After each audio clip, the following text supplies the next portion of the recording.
Morning, सुप्रभात। प्यारे बच्चों, संस्कृत की इस ऑनलाइन कक्षा में आप सबका स्वागत है। बच्चों, आज हम करने जा रहे हैं इस ऑनलाइन कक्षा में पत्र लेखन। यह 6th और 7th कक्षा के प्रश्न पत्र में आता है पत्र लेखन। बच्चों, पत्र लेखन से आप लोग अंग्रेजी भाषा के पत्र लेखन यानी लेटर राइटिंग से और हिंदी भाषा में पत्र लिखने या पत्र लेखन से आप लोग पूर्ण तरह से परिचित हैं। आज हम इस कक्षा के द्वारा हम संस्कृत में पत्र कैसे लिखा जाता है यह सीखने जा रहे हैं।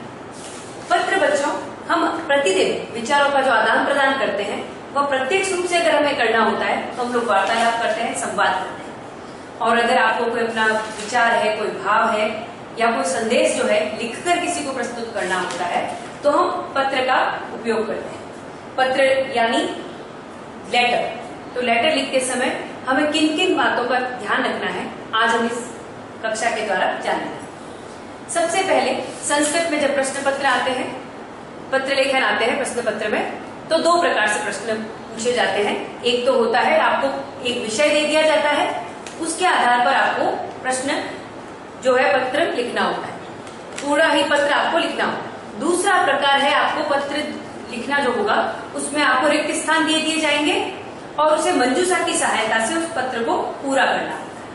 अब तक आपके लिए हो सकता है पत्र लेखन एक बहुत बड़ी समस्या रही होगी कि अब जब परीक्षा में पत्र लेखन आएगा तो हम उसे कैसे करेंगे। लेकिन अगर बच्चों आप इस वीडियो में पूरी तरह से मेरे साथ बने रहेंगे और इसका अभ्यास एक दो बार और करेंगे तो आपके लिए पत्र लेखन कोई समस्या नहीं रहेगी।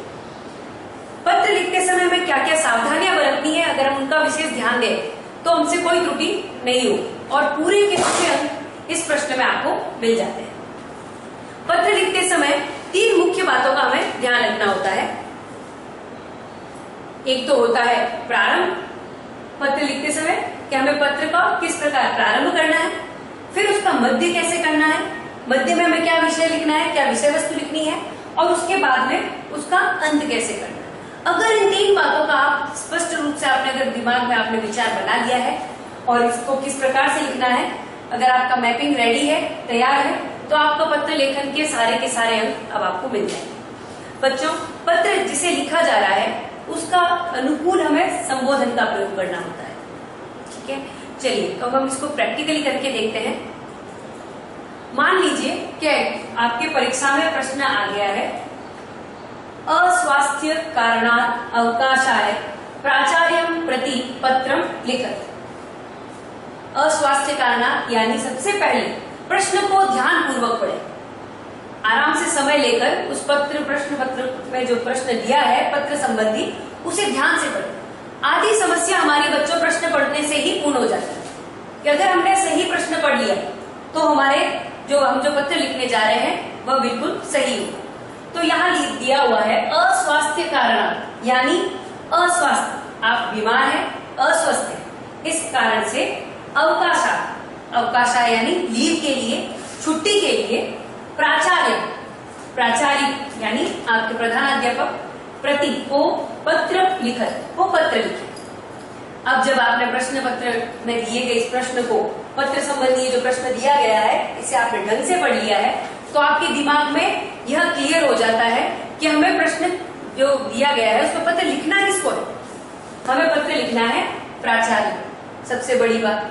फिर उसमें दिया गया है विषय क्या है, तो हमें अवकाश हेतु प्रश्न जो है पत्र लिखना है और किस लिए लिखना है, उसका विषय है अस्वास्थ्य कारण यानी अस्वस्थ हैं आप, ज्वर से पीड़ित है, पुस्तक जो है उसके लिए पीड़ित है, तो इसलिए आपको बताना है यह पत्र जो है हमें लिखना है अवकाश हेतु और किसे लिखना है। तो 2 बड़े जो क्वेश्चन हैं जो 2 हमारे दिमाग में पत्र लिखते समय बनाने से पूर्व जो आएंगे वह यही पर प्रश्न लिखने से पहले ही प्रश्न में ही उत्तर आ गया। तो जब आप ध्यान पूर्वक अगर आपने इसे पढ़ लिया है प्रश्न को, तब हम लोग आगे चलिए बढ़ते हैं।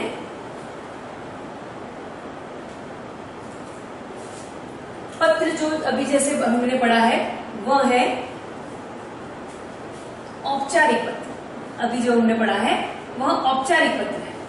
तो जब आपने प्रश्न ध्यान से पढ़ा तब हमें पता चला ये औपचारिक प्रश्न है, पत्र है। क्यों ये औपचारिक पत्र है? क्योंकि हम इसे किसे लिख रहे हैं? प्राचार्य।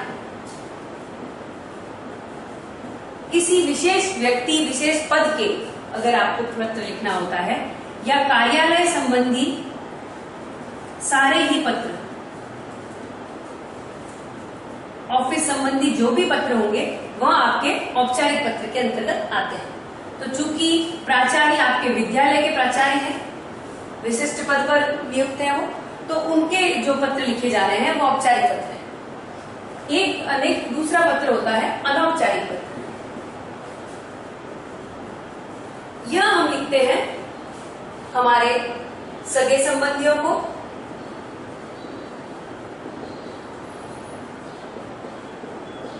या हमारे मित्रों को।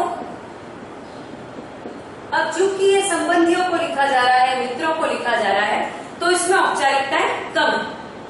मैं ये नहीं कहती कि इसमें औपचारिकताएं नहीं, औपचारिकता है लेकिन कम, न्यून है। इसमें सारे ही औपचारिकता है। दोनों को ही पत्र लिखने का प्रारूप जो है निर्धारित है।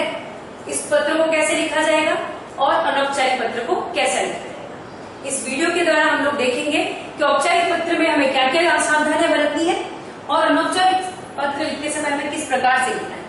कब जो है दिनांक आएगी, कब हमें पता लिखना है इसमें, कब हमें जो है इसके अंदर बताना है कि कहाँ पे संबोधन है, अभिवादन है। तो बच्चों ये बहुत ही सिंपल जो पत्र लेखन जो है हमारे है, अगर आप इसे ध्यान पूर्वक करेंगे तो ये पूर्ण अंक दिलवाने वाला, यह प्रश्न जो है पूर्ण अंक दिलवाने वाला प्रश्न है।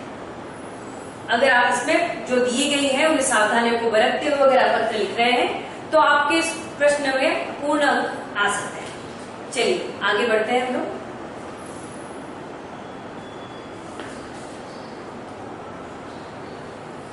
पत्र की शुरुआत कैसे करें? तो जो हमारा प्रश्न में था कि हमें अस्वास्थ्य कारणात् प्राचार्य को पत्र लिखना है। तो सबसे पहले हम शुरुआत करेंगे सेवाएं। ये जो आपको दिखाई दे रहा है सेवाएं, जैसे हम हिंदी में पत्र लिखते हैं तो उसमें लिखते हैं सेवाएं, जिसका अर्थ होता है सेवा में। तो ये हिंदी से मिलता जुलता है, बस हमें शब्दों का ध्यान रखना है। सेवायाम, जिसे हिंदी में सेवायाम कहते हैं। प्रधानाचार्य महोदय, प्राचार्य महोदय भी लिख सकते हैं आप। राजकीय वरिष्ठ माध्यमिक विद्यालय, मैंने यहाँ एग्जाम्पल में लिया है राजकीय वरिष्ठ माध्यमिक विद्यालय। तो देखिए आप प्रधानाचार्य, पहले तो हमने पद का नाम लिया, ध्यान रखें जैसे भी पद है उस पद का नाम लिखे आप, और लिंग का भी ध्यान रखें। अगर प्राचार्य दिया हुआ है तो आप प्रधानाचार्य महोदय लिखेंगे, और अगर वह स्त्रीलिंग में होगा तो हो जाएगा आपका प्रधानाचार्य महोदया।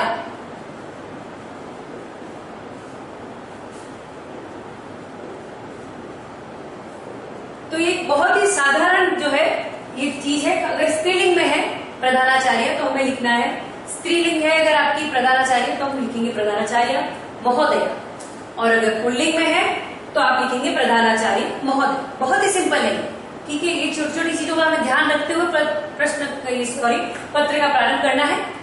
तो हम आगे बढ़ते हैं, कौन से विद्यालय की प्रधानाचार्य है, हमें इसका भी उल्लेख करना है। तो यहाँ हम बताएंगे राजकीय वरिष्ठ माध्यमिक विद्यालय। आप अपने विद्यालय का नाम लिखें, अंबुजा पब्लिक स्कूल,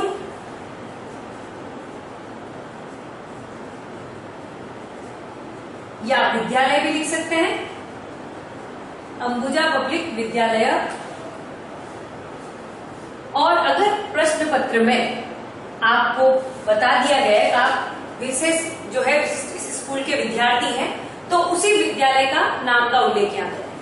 ध्यान रखें, आप जब प्रश्न को पढ़ेंगे, प्रश्न पत्र में अगर आपको बताया गया है आप इस विद्यालय के छात्र हैं और प्रधानाचार्य को पत्र लिखें तो उसी का ही उल्लेख करें। अदरवाइज आप अपने विद्यालय का नाम लिखेंगे, और इस तरह से आप चाहते हैं तो आप पत्र जो है जो स्कूल में आप सामान्यतया अपने देते हैं, अगर आप अस्वस्थ हैं और किसी कारण आपको पत्र लिखना पड़ रहा है तो आप संस्कृत में लिखने का प्रयास करें। धीरे धीरे आप इसको लिखना सीख जाएंगे। आगे बढ़ते हैं, आपका विद्यालय कहाँ है तो उस स्थान का हमें उल्लेख करना है। यहाँ पर नहीं दे रखा है, हम लिखेंगे कोई भी नगर, जैसे राजकीय वरिष्ठ माध्यमिक विद्यालय है, यहाँ पर जोधपुर नगर लिख सकते हैं, जोधपुर नगरम, जयपुर नगरम, दिल्ली नगरम, अंबुजा पब्लिक स्कूल विद्यालय, जैसे कि हमारे रावड़ी आवास में है तो हम लिखेंगे रावड़ी आवास नगरम।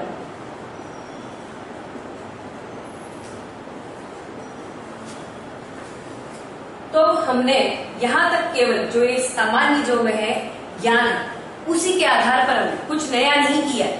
केवल मैंने सेवायाम से प्रारंभ किया पत्र, प्रश्न में ही दे रखा था प्राचार्य को हमें पत्र लिखना है। मैंने कहा प्रश्न अगर आप ढंग से पढ़ेंगे तो हमें सब कुछ इसी में मिल जाएगा। फिर हम लिखे हैं यहाँ पर उन्हीं के अनुसार, उनके पद के, उनके लिंग के अनुसार हमने यहाँ पर लिखा प्रधानाचार्य महोदय। फिर हमने लिखा विद्यालय का नाम, और विद्यालय कहाँ स्थित है उस स्थान का नाम, और इस प्रकार से हमने एक जो है पत्र का प्रारंभ हमने पूरा कर लिया है। अब है संबोधन की बात। अब हमने अभिवादन संबोधन करेंगे मान्यवर। प्रधानाचार्य है तो मान्यवर। चलिए आगे बढ़ते हैं। इस तरह से जो है धीरे धीरे अगर आप करेंगे तो एक एक स्टेप करते हुए, ये बहुत ही सिंपल है। जैसे हिंदी में आप पत्र लिखते हैं, अंग्रेजी में जिस प्रकार से आप पत्र लिखते हैं, वैसे ही बहुत ही इजी है इसे।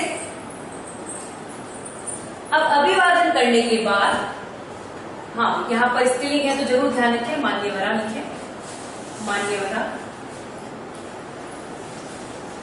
निवेदनम अस्ति, तो अब आप पत्र लिखना प्रारंभ कर रहे हैं, और ये जो चीज है ये है आपका पत्र का मध्य,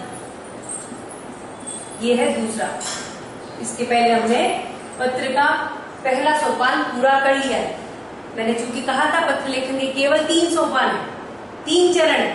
पहला प्रारंभ आप आसानी से कर चुके हैं उसे। अब हम दूसरी तरफ बढ़ रहे हैं, वो है मध्य। तो मध्य में जो हमने लिखा था उसके अंदर विषय जो दिया हुआ था हमारे प्रश्न में, क्या आप अस्वस्थ हैं, तो उसी के अनुसार हम शुरू करेंगे। सिंपल है, आप सेवा में अगर आप उनको बात कर रहे हैं, पत्र लिख रहे हैं, तो उनसे आप निवेदन कर रहे हैं। निवेदनम अस्ति यत् अहम तीव्र ज्वरेण पीड़ित अस्मि। आपको उन्हें बताना है कि मैं निवेदन कर रहा हूं। आप उन्हें जो है निवेदन कर रहे हैं उनके चरणों में कि मैं यह तीव्र ज्वर से पीड़ित हूँ, अतः अहम विद्यालय आगन्तुं न शक्नोमि। आप विद्यालय आने में असमर्थ हैं। आपने उन्हें कारण बता दिया कि आप क्यों विद्यालय नहीं आ पा रहे। अतः एक दिनस्य, अब यहाँ पर जो है आपके प्रश्न पत्र के अनुसार आप चेंज कर सकते हैं। द्विदिनस्य है, त्रयदिनस्य है। अवकाशं दत्वा भवन्तः मयि अनुग्रह कुर्वन्तु। एक दिन का अवकाश देकर, दत्वा यानी देकर, भवन्तः मयि अनुग्रह कुर्वन्तु, आप मुझे देकर अनुग्रहित करें। तो ये इस प्रकार से सिंपल एक हमने भाषा का प्रयोग किया, और हम लोग दूसरे सोपान की तरफ बढ़ चुके हैं। पत्र का हमने प्रारंभ किया, अब मध्य की तरफ हमने देखा। सिंपल हमने वाक्यों का प्रयोग किया है, सिंपल भाषा का प्रयोग किया है, और हमने मध्य सोपान जो है उसे पूरा कर लिया। वापस इसे दोहराएंगे। निवेदनम अस्ति, यह निवेदन है, यत् यानी कि। तो जब भी विषय प्रारंभ करें, आप अपना उसका रीजन देने लगे, तो इसके पहले यत् का प्रयोग करें, यानी जिसे हिंदी में कहते हैं कि, और अंग्रेजी का जिसे कहते हैं दैट। सिंपल आप जो अंग्रेजी में भी लिखते हैं तो उसमें वाक्य रीजन देने से पहले आप दैट का प्रयोग करते हैं। ऐसे ही संस्कृत में यत् का प्रयोग हम करेंगे। अहम तीव्र ज्वरेण पीड़ितः अस्मि, मैं तीव्र यानी बहुत ज्यादा ज्वरेण यानी बुखार से पीड़ित हूँ। अतः अहम विद्यालय आगन्तुं न शक्नोमि, इसलिए मैं विद्यालय आने में असमर्थ हूँ। यहाँ ध्यान रखें, अहम है तो उसके साथ नी उत्तम पुरुष का है, कर्ता उत्तम पुरुष की ही क्रिया आएगी, एक वचन की। अतः एक दिनस्य अवकाशं दत्वा भवन्तः मयि अनुग्रह कुर्वन्तु, अतः एक दिन का अवकाश देकर आप मुझे अनुग्रहित करें। तो यहाँ तक हम लोग जो है दूसरे सोपान की तरफ बढ़ चुके हैं बच्चों। अब हम करेंगे पत्र का अंत।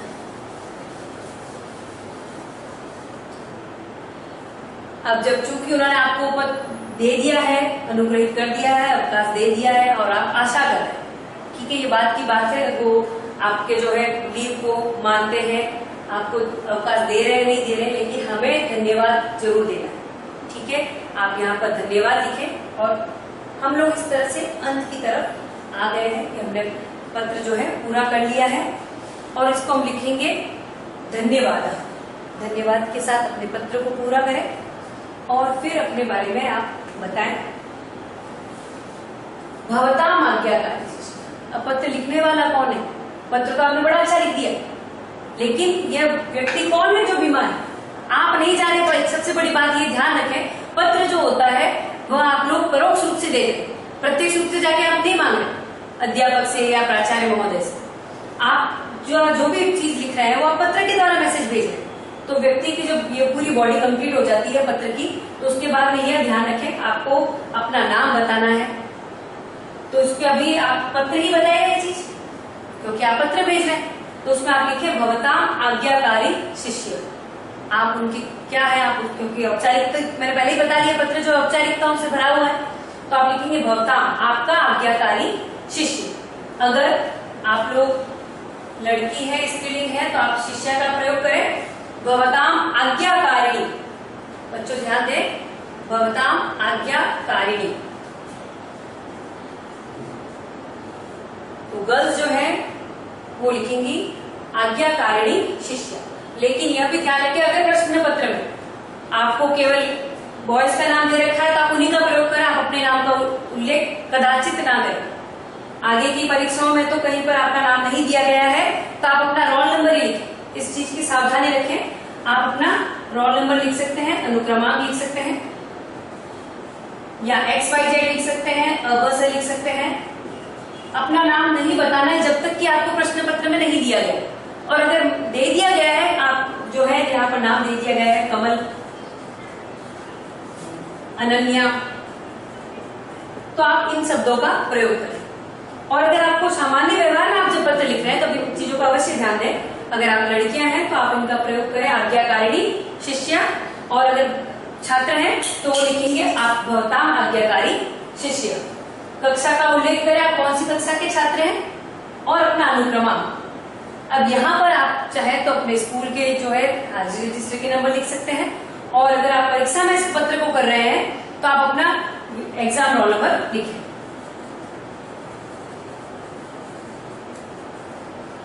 तो बच्चों इस तरह से आपने इस पत्र का जो है अंत भी सीख लिया। तो हमने प्रारंभ किया था, ये हमने मध्य किया इसको, और ये अंत। केवल 3 चरण और पत्र पूरा। और इस तरह से आप जो है ये पत्र के जितने भी मार्क्स हैं आसानी से जो है कमा सकते हैं, पा सकते हैं। चलिए, जैसे कि मैंने कहा था आपको,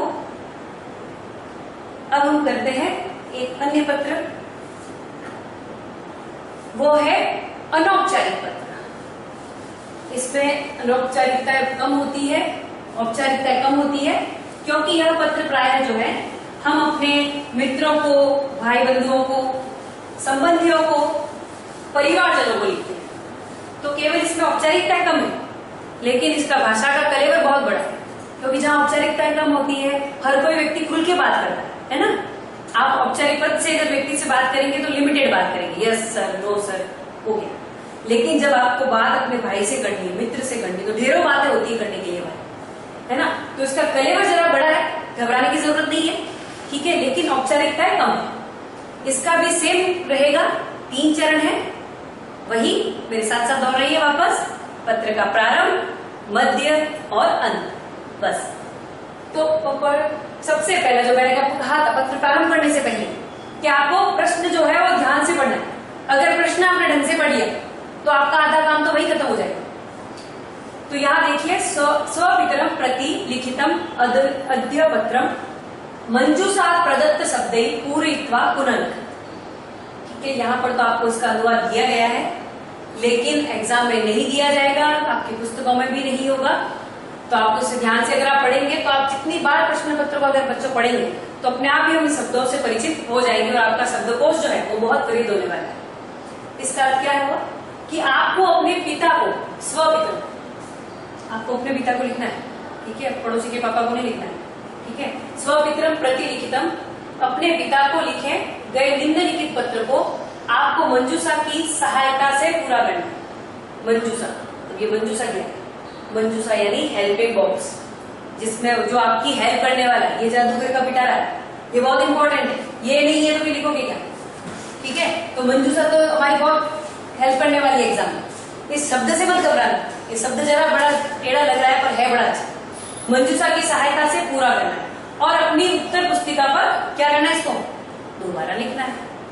चलिए, इस पत्र में आपको क्या करना होता है, पहले जो मैंने पत्र लिखवाया था आपको, उसमें था केवल आपको एक लाइन दे दी गई थी, आपको विषय दे दिया गया था कि इस विषय से संबंधित आपको पत्र लिखना है। यहाँ मैंने जो पत्र जो चुना है वह है रिक्त स्थान संबंधी। प्राय ऐसे ही प्रश्न जो है आपके परीक्षाओं में पूछे जाते हैं। तो यह इस पत्र में आपको यह हर एक रिक्त स्थान के लिए आधा अंक निर्धारित होता है। तो ये जान लें इसमें क्या होता है, हर एक रिक्त स्थान के लिए आधा अंक। कितना अंक है, आधा। और अर्थात पूरे प्रश्न के 5 अंक होते हैं, यानी क्योंकि इसका मतलब क्या हो, अगर ये 5 अंक का है और हर एक का आधा दिया जाता तो यानी इसके अंदर 10 रिक्त स्थान हमसे पूछे जाएंगे, ध्यान रखें। और यदि आप इस प्रश्न में शब्दों को सही जगह रख दें तो यहाँ आपके अंक काटने की संभावना बिल्कुल नहीं होती, बिल्कुल भी नहीं होती। बिल्कुल मैथ्स के हिसाब से अगर आपने उन चीजों को जमा दी, सही जगह पे सही शब्द को आपने लगा दिया है, तो अंक कटने की संभावना बिल्कुल ही नहीं रहेगी, क्योंकि आपको केवल मंजूषा से जैसे के तैसे शब्दों को, उनके अंदर न तो आपको विभक्ति चेंज करनी है, न धातु चेंज करनी है, कुछ भी चेंज नहीं करना है, न लकार चेंज करना है, बस जैसे के तैसे, ज्यों के त्यों, एज इट इज शब्दों को लिखना होता है। बस ध्यान ये रखना है, प्रश्न को ढंग से पढ़ना है। आपको इस तरह से पत्र दिया होता है, कैसे दिया होता है हम ये भी देख सकते हैं। चलिए,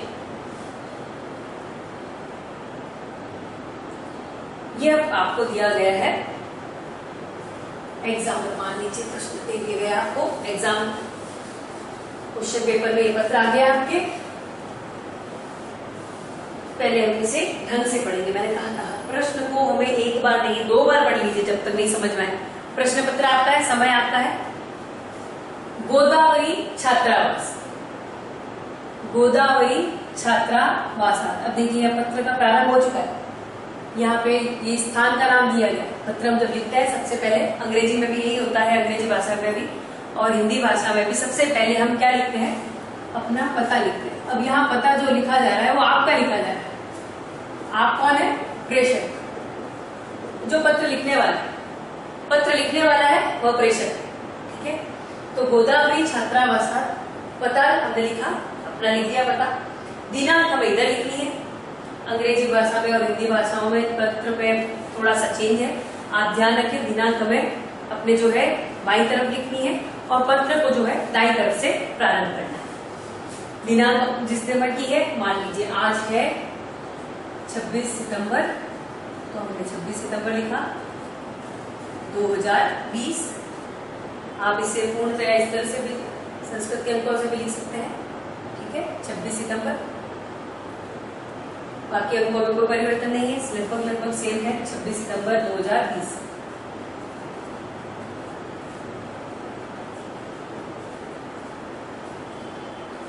सितंबर मास 2020 मान। अब हम पत्र का प्रारंभ करते हैं। तो बच्चों, पत्र जिसे लिख रहे हैं उसके अनुसार संबोधन और अभिवादन का प्रयोग करना विचारणीय है।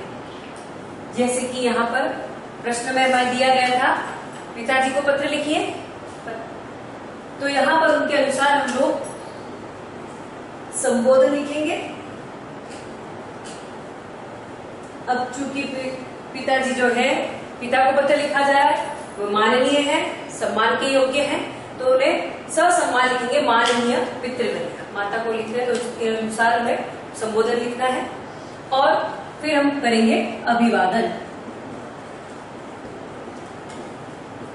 तो बच्चों ये जरूर ध्यान रखें कि पत्र किसे लिखा जा रहा है उसी के अनुसार हमें जो है अभिवादन का प्रयोग करना है।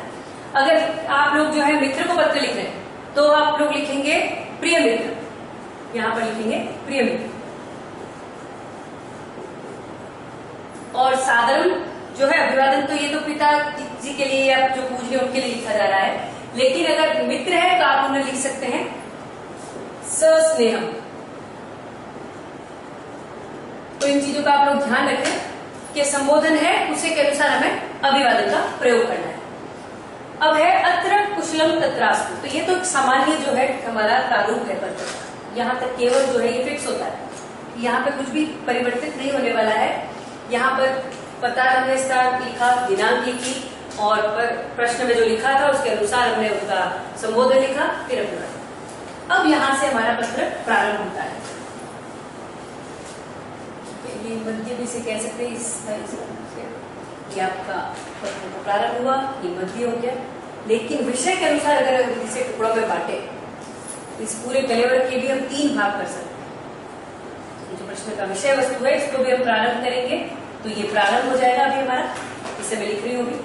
तो यह प्रारंभ करते समय ध्यान दें, सबसे पहले हमें उनको विषय अत्र कुशलम तत्रास्तु आप अपने बारे में बताएं और उनके बारे में भी विचार आप बताएं।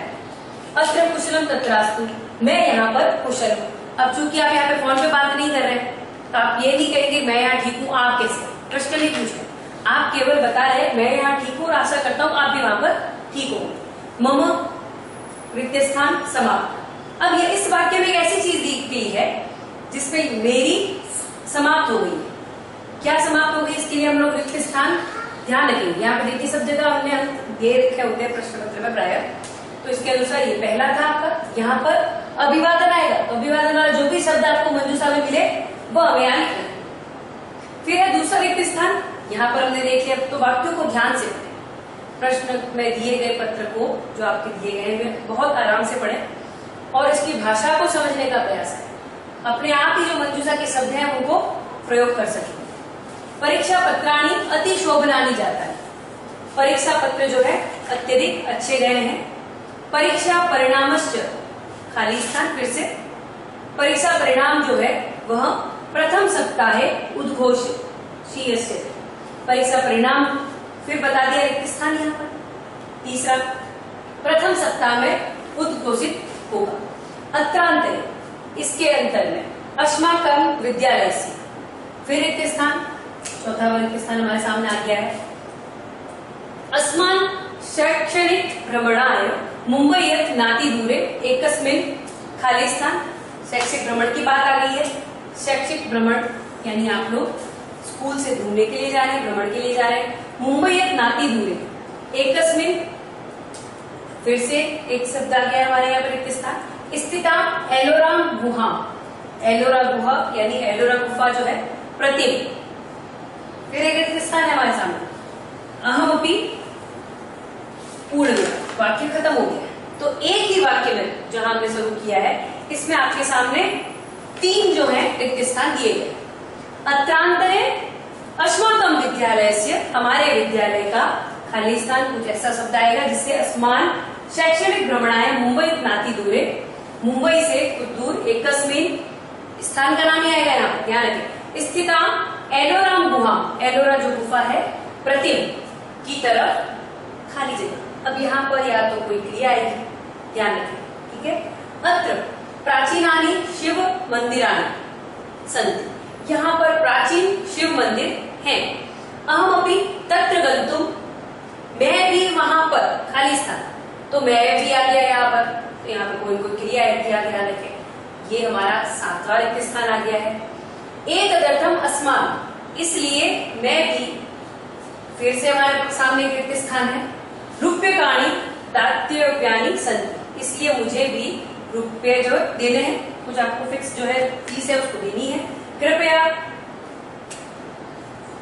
रिक्त स्थान हमारे सामने है और ये 9वां है हमारे सामने।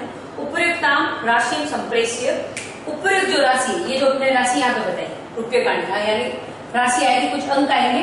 उपयुक्ताम राशि संप्रेष्य, भेज कर माम अनुग्रहिताम कुर्वन्तु, मुझे अनुग्रहित करें। गृहे सर्वेभ्य मम, अब अंतिम आ गया है 10वां रिक्त स्थान। निवेदन, फिर आप बताएंगे भवताम, यदि आपकी प्रिय पुत्री, आपको पत्र में दे दिया गया था, आप पुत्र है उसके हिसाब से आपको पत्र लिखना है। पुत्र है तो लिखे भवताम प्रिय पुत्र, आपका प्रिय पुत्र। बस यहाँ पर इन शब्दों का ध्यान रखेंगे। ये हमारा पत्र का पूरा हमने प्रश्न पत्र में जो दिया गया है। अभी तक हमने देखिए बच्चों केवल प्रश्न को ही पढ़ा है, यानी इतना समय अगर आप प्रश्न को देंगे, ढंग से पढ़ेंगे, तब आप लोग आराम से इस प्रश्न को कर पाएंगे। अब हमारी बारी आती है मंजूषा। प्रश्न पत्र में ही, प्रश्न के समाप्ति में या कहीं पर प्रश्न के पूर्व ही मंजूषा दे दी जाती है। तो अब यहाँ पर हम मंजूषा के शब्दों को पढ़ेंगे। जब आपने प्रश्न पढ़ लिया है ढंग से, तो आपने देखा होगा कुछ कुछ शब्दों से आपको उसका जो विषय वस्तु है समझ आ गई कि हमें यहाँ पर पुत्री जो है अपने पिताजी से प्रश्न लिखने के लिए, पिताजी से कहीं घूमने के लिए रुपए मांग रही है।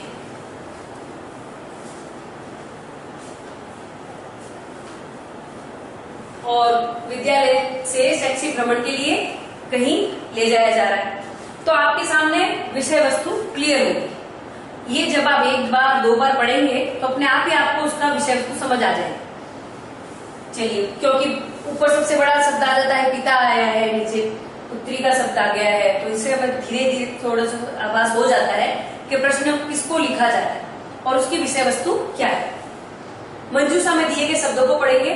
प्रणमांजलि अध्यापका धनादेश द्वारा पंचशतम द्वीपे इच्छामि नश्यन्ति प्रणमामि आगामी मासस्य अर्धवार्षिक परीक्षा। यह आपने शब्दों को पढ़ना।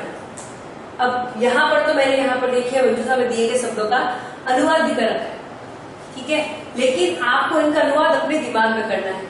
कुछ शब्दों को जब आप प्रश्न पत्र पढ़ चुके हैं, उसमें पत्र जो दिया है पढ़ चुके हैं, तो आपको मैंने बताया था कहीं पर स्थान आया है, कहीं पर आपको अंकों की राशि आई है, कहीं पर क्रिया आई है, कहीं पर कर्ता का प्रयोग करना है।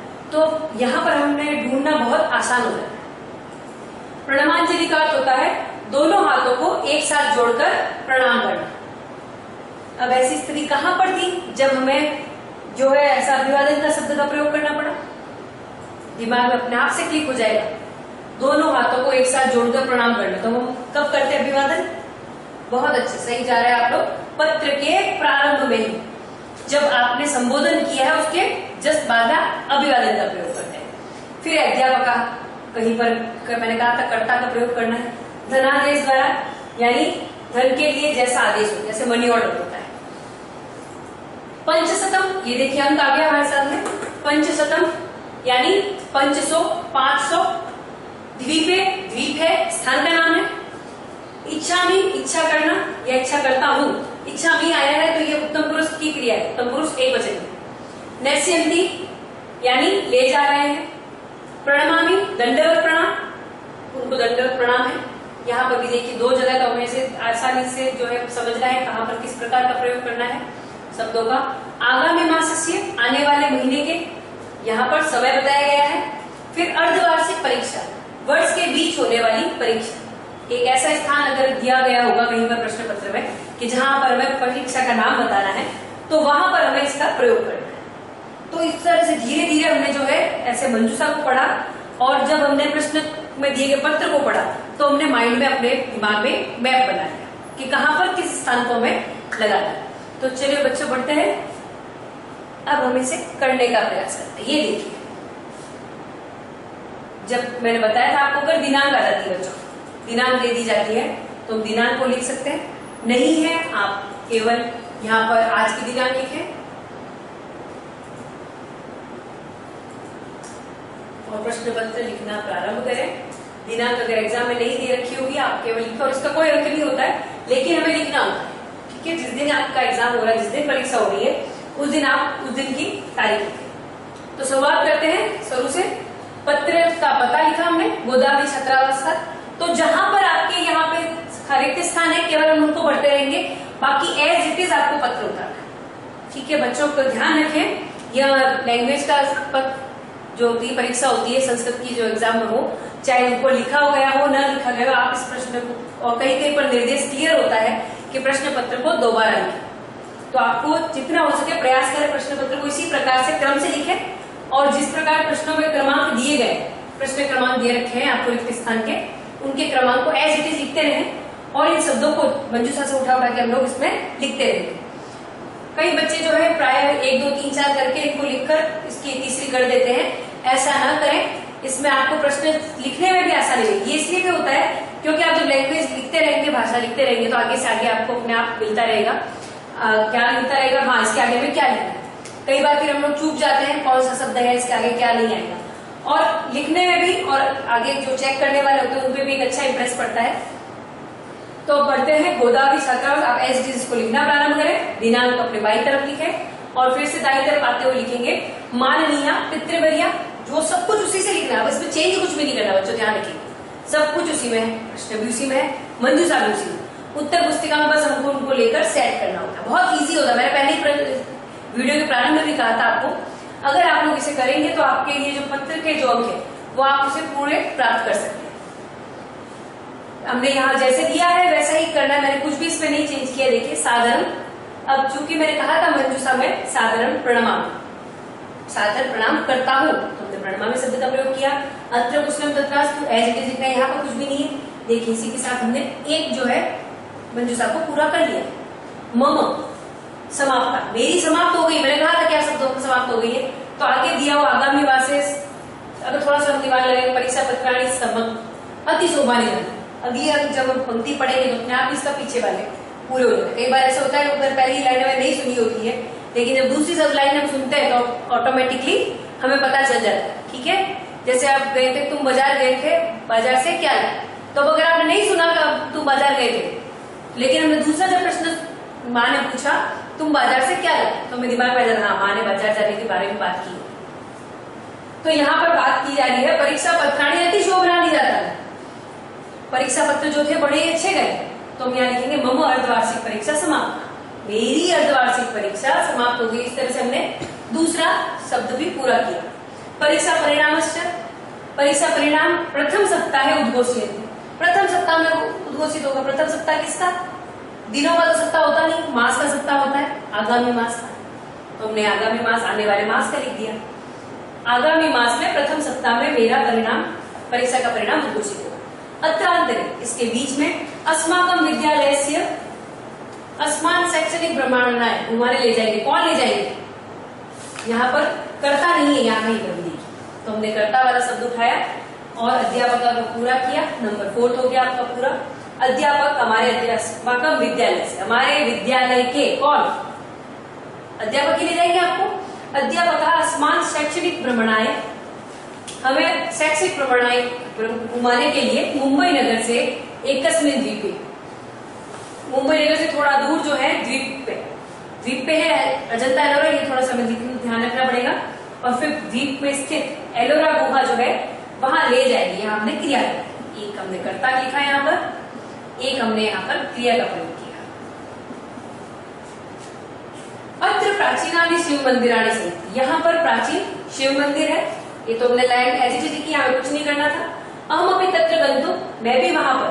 अब अहम मैंने बताया था आपको, प्रश्न पढ़ते समय में दिमाग में आ गया था, ऐसी क्रिया लिखनी है जो उत्तम पुरुष के लिए हो, तो ऐसी क्रिया हमने यहाँ पे लिखी और इस तरह से हमने इस वाक्य को भी पूरा कर दिया। अहम अपनी तत्र गंतुम इच्छामि एतदर्थम अस्माभिः, इसलिए मुझे रूप्यकाणि दातव्यानि, रुपये चाहिए। मैंने आपको प्रश्न पढ़ते समय बताया था यहाँ पर कोई राशि आई है, कितनी राशि आई है, 500, वो हमने मंजूषा में दिया हुआ है, हमें उसको यहाँ लिखना है। 500 रुपए देने, दातव्यानि सन्ति, कृपया करके। अब हम पिताजी से कुछ मांग रहे हैं। धनादेश द्वारा, पिताजी स्वयं तो लेकर आएंगे नहीं और वहां उसके लिए शब्द भी दिए गए हैं।